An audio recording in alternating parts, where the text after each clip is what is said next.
सामीन नाज़रीन, infection control society आपकी सेहत के लिए, आपकी आगाही के लिए मज़ामीन आपके समात के लिए पेश करती है। आपका मेज़बान डॉक्टर हसन नवाब आपसे मुखातिब है। मैकेनिज़्म ऑफ बैक्टीरियल नमूनिया के बारे में हम बताना चाहेंगे कि बैक्टीरियल नमूनिया, जरासीमों से बैक्टीरियल नमूनिया किस तरह पैदा होता है। ख़ास तौर पर जो बैक्टीरिया हैं, ये ज़्यादातर बैक्टीरिया जो लंग्स में इंटर होते हैं, हमारे फेफड़ों में जो इंटर होते हैं, वो एस्पायरेशन से होते हैं। एस्पायरेशन का मतलब ये है कि मुंह में ऑलरेडी नाक के अंदर, मुंह के अंदर बेशुमार अरबों खरबों की तादाद में ऑर्गेनिज्म मौजूद होते हैं, जिनको नॉर्मल फ्लोरा कहा जाता है। ये नॉर्मल फ्लोरा नॉर्मल कंडीशन में तो बीमार नहीं करते, मगर इनके अंदर अगर ये जरासीम, ये बैक्टीरिया अगर सांस की नाली के अंदर जो है ना वो पहुंच जाए और एस्पायरेशन के ज़रिए, यानी कि जो हमारे मुंह में रतूबत होती है वो रतूबत सांस की नाली में पहुंच जाए, ख़ास तौर पर सोते वक्त ये मसाइल पैदा होते हैं। तो जो भी यानी कि अफराद अगर सो रहे हैं और उनकी जो ना ये रतूबत जो गले के अंदर मौजूद होती है वो सांस की नाली में पहुंच जाए, तो वही बैक्टीरिया जो नॉर्मल हैं वो पैथोजेनिक बन जाते हैं और वो बैक्टीरियल नमूनिया पैदा करते हैं। कुछ कंडीशन में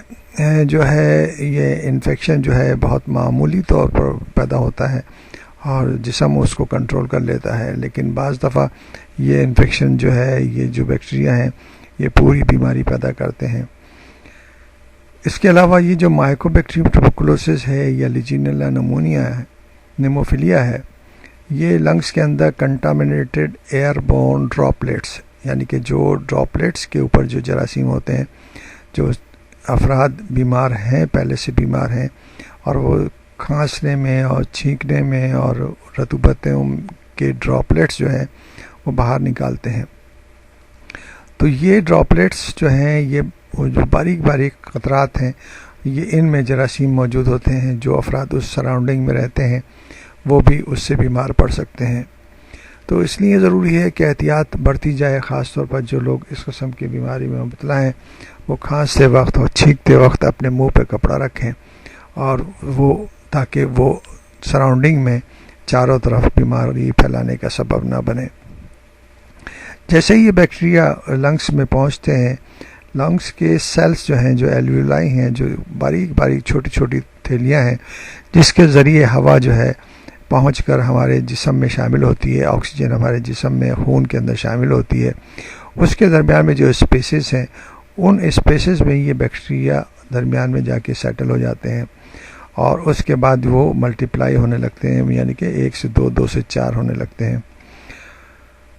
जैसे ही ये बैक्टीरिया पहुंचते हैं वहाँ पर, तो वाइट ब्लड सेल्स जो कि डिफेंसिव वाइट ब्लड सेल हैं, मैक्रोफेजेस हैं, न्यूट्रोफिल हैं, ये जो खून के अंदर ज़र्रात होते हैं, जो हमारे जिस्म को जरासीमों से पाक रखने की कोशिश करते रहते हैं, वो उन सराउंडिंग में बैक्टीरिया जहाँ पर मौजूद हैं वहाँ पहुँच जाते हैं और वहाँ पर जाके ये बैक्टीरिया जो ये वाइट सेल्स जो हैं, जो मैक्रोफेजेस और न्यूट्रोफिल हैं, ये साइटोकाइंस रिलीज़ करते हैं। साइटोकाइंस क्या होते हैं? ये जो है साइटोकाइंस जो है ये पूरे सिस्टम को, इम्यून सिस्टम को, क़ुव्वत मुदाफ़ती निज़ाम को एक्टिवेट करते हैं, यानी कि होशियार करते हैं, सारा जिस्म का निज़ाम को होशियार करते हैं। जिस तरह के अगर कहीं पर किसी जगह पर कुछ ऐसे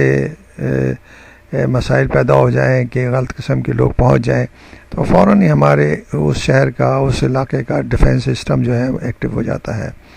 इसी तरह हमारे जिस्म के अंदर भी कुदरत ने डिफेंस सिस्टम रखा है।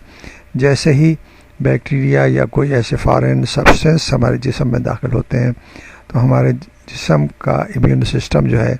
साइटोकाइंस के ज़रिए, जो कि वाइट सेल पहुँच करने के बाद रिलीज़ करते हैं खून के अंदर, साइटोकाइंस जो है वो हमारे क़ुव्वत मुदाफ़ती निज़ाम को एक्टिवेट कर देते हैं। ये दिफाई निज़ाम जो है एक्टिवेट हो जाता है, तो उसके साथ जो है ना फीवर, चिल्स और फटीग, यानी थका देने वाली कंडीशन पैदा होती है जो कि बैक्टीरियल नमूनिया की साइन सिम्टम्स यानी कि उसकी अलामात में हमें नज़र आता है। यानी बुखार भी मरीज़ को हो जाता है, मरीज़ को सर्दी लगती है, मरीज़ जो है थकावट महसूस करता है, बाज़ दफ़ा मरीज़ जो है ना वोमिटिंग यानी कि उल्टियाँ भी करते हैं। इस तरह के मसाइल पैदा होते हैं, ये साइन सिम्टम में हैं बैक्टीरियल नमूनिया के। जैसे ही बैक्टीरियल नमूनिया पैदा होता है उसमें बेशुमार न्यूट्रोफिल्स जो है white blood cells blood circulation में आ जाते हैं और ब्लड वेसल्स के अंदर और खून की नालियों में मुख्तलिफ जगहों पे मौजूद होते हैं। अगर उनका ब्लड टेस्ट किया जाएगा तो उसमें वाइट ब्लड सेल काउंट हमें ज़्यादा नज़र आएगा। इसी तरह ये जो एल्वुलाई हैं, जो एयर सैक हैं, जो लंग्स के एयर सैक हैं, जो जहाँ पर ऑक्सीजन या गैस एक्सचेंज होती है और हमारे जिस्म में ऑक्सीजन दाखिल होती है, वो भी इस रतूबत से, जो इन्फ्लेमेशन की रतूबत है, वो उससे भर जाते हैं। और जो लंग्स जो हैं वो जो नरम उनका स्ट्रक्चर होता है वो एक सख्त किस्म का स्ट्रक्चर, यानी कि पानी जब भर जाता है, रतूबतें भर जाती हैं,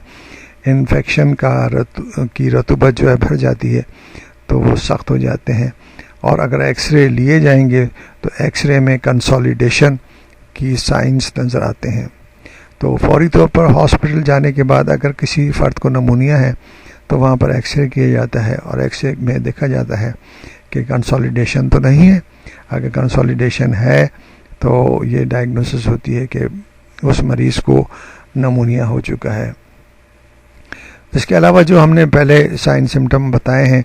कि सांस तेज़ चलने लगता है क्योंकि ऑक्सीजन की कमी होती है और ऑक्सीजन की कम होने की वजह से मरीज़ बहुत ज़्यादा तेज़ी से सांस लेता है और सांस की रफ्तार बढ़ जाती है और पसलियाँ भी बहुत तेज़ी से चलनी शुरू हो जाती हैं, जिससे पसलियों को चलना या उसको कहा जाता है कि पसली चल रही है। तो जो घर की ख़वातीन होती हैं वो ख़ास तौर पर पहचान लेती हैं कि ये मर्ज़ पैदा हो चुका है, नमूनिया हो चुका है और नमूनिया का इलाज फ़ौरन कराना चाहिए। और फौरी इलाज के लिए ज़रूरी है कि मरीज़ को सही तौर पर किसी फैमिली डॉक्टर के पास ले जाया जाए या फिर अगर कंडीशन ज़्यादा ख़राब है तो हॉस्पिटलाइज़ किया जाए।